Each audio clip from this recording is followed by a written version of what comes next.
With the release of Alicia Blanche, we also got a huge amount of balance changes to a ton of different hunters, which all made them much better than they previously were. Which then asks the question, how good are all these characters now? Well, in order to find this out, we got to rank them all in a tier list. So here we are, and this is the last tier list that I previously did, and already, just because of a lot of the balance changes that we've already had, it means I've got to change a lot of things up already. But in order to do this, I'm going to have to change the tier list to look like this instead, as pretty much I feel like a lot of the hunters that have been buffed have become a lot better, but I don't think they're as good as some of the other SSR characters in the game. So in order to remedy this, we've added the S plus tier, and also we still have the SS tier. So then let's start off by making some of these changes, and starting off in the D tier, we also had Park Byung-shik as well as also Q Hwan, who also got some buffs previously as well. And all of these were just damage buffs, but it is just going to make them quite a lot better now, so they're always going to go up a bit now. So I think they both then deserve to be in the C tier. And then we also had Song Shield get some changes as well, and they were also just damage changes. However, I still don't think that makes him anywhere near as good as a lot of the other SR hunters in the B tier, so I think I'll keep him in the C tier for now. However, there's actually one SR hunter that I do want to change and bump up quite a bit, or not quite a bit, just one tier, and that is going to be Juhi again. As we know already that Juhi is a fantastic character for the Power of Destruction game mode. However, thanks to the brand new release of Battlefield of Chaos, it means that she has another really good use. As pretty much in the Battlefield of Chaos, you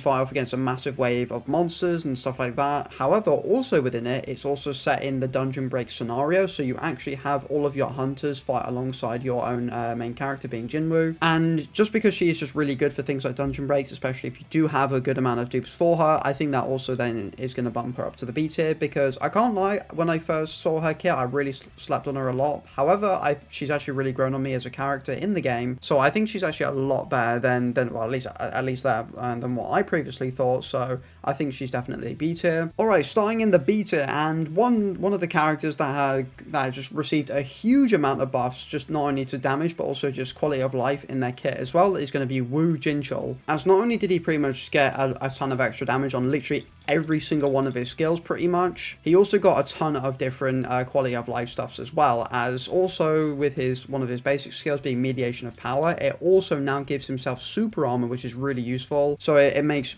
casting this skill really extremely easy to use. And then I believe also his other basic skill, Iron Fist, got a extra range buff as well, so you can use it from further away, which is really cool. And then he also got a bunch of buffs to all of his different advancement levels, as the damage increase from his advancement 0, just his regular passive, went from 25 to 30%. And then there was also a really good change to his first two, which before, instead of increasing the cooldown of, I think it was mediation of power by 2 seconds, it now increases it by 1 second, which is really good and will also give you that third extra use for it. And he did also have just a ton of other changes, but I think with all of these buffs, I think he's actually really good now, and I think he's going to be a lot better than some people might think. So I think he's going to go straight up into the S tier now. And then moving on to the A tier, changes for that tier, there's going to be a lot as well, none for the SR hunters, because I think they're all still A tier. However, I think literally all of the SR hunters have been improved a lot with the new buffs that have been released. And starting off with Hwang Dong-soo, he also received a ton of buffs, being a lot of damage buffs, but he also, I believe, got a increase in range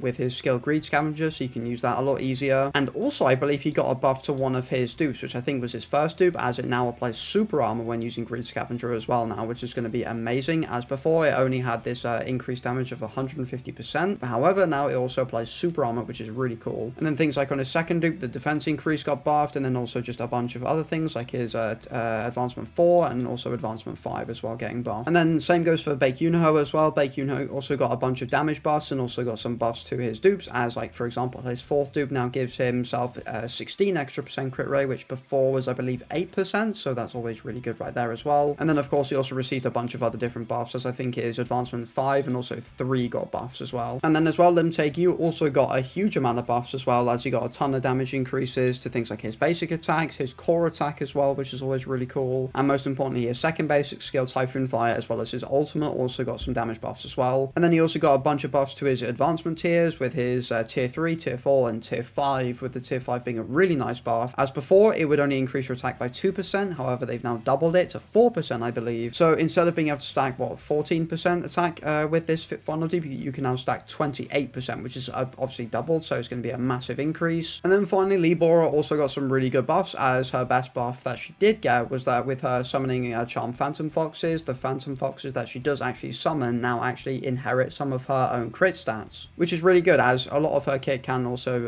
vary around giving her crit buffs if you do have enough dupes with her anyways. So yeah, just like Jinchul, I think all of these characters are also going to go straight up into the S tier. They're definitely much better than all of the characters in A, B, C, and also D tier now. So yeah, these characters are just insanely good now. And then onto the S plus tier, and this is where the last set of changes are going to be made, and I'm actually going to bump a character down, and that is going to be Choi Jong-in. And I don't know, maybe I'm being a little bit harsh, as for me, my favorite thing about using Choi was just the amount of AoE damage that he had with things like Flame Spear, Rain of Flames, and obviously his ultimate End of Days. However, I'm going to spoil things pretty early, and I think Alicia is just a much better version of him, just dealing a lot more AoE damage. So yeah, I think he's going to go down to the S tier with all of these characters. However, he is still an amazing character within the game. And then of course the SS tier, Charhain, still by far the best hunter out of all these hunters currently in this list. So yeah, she is just going to still stay in the tier of her own, as she is just by far the best hunter in the game and just the best DPS hunter in the game as well. And then finally, we have the brand new character, which is Alicia Blanche. And yeah, wow, I mean, I've seen a lot of gameplay with other people using her as well, and she is just an absolute monster of a damage dealer because of her core attack Frost Arrow, and also just through her passive buffing it a ton. And as I mentioned before, she also just has a lot of AoE damage thanks to her skill Ice Needle, which has a ton of AoE damage with higher multipliers than Choi as well, I believe. So yeah, she's got a load of usages, as well as being able to cleanse debuffs thanks to her ice body armor as well, which is amazing, and also the ability to freeze for 3 seconds on the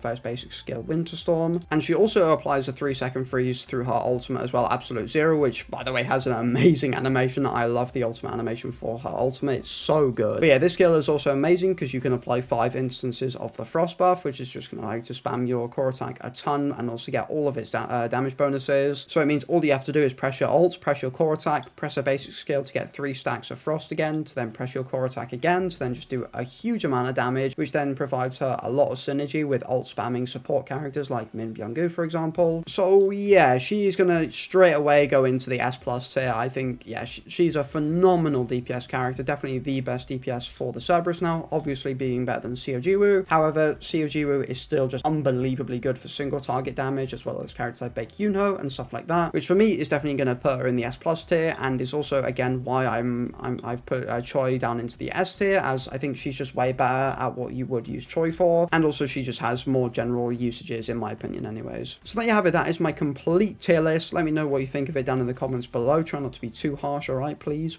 I beg. But yeah, overall I'm pretty happy with this tier list. I think I really like how much they buff Woo Jinchul, because he is a really cool character, and plus you get him for free, so to see him receive a ton of good buffs I think is so good. And I think it's always a really good thing that Netmarble are trying to make these characters better, and it somewhat shows that they actually do care how much people are actually using these hunters. But yeah, if you did enjoy this video or you found it useful just in general, then don't forget to like and subscribe, and click the link down below to support me as a creator for solo leveling Arise, as it helps a ton. And I'll see you all in the next video. Peace!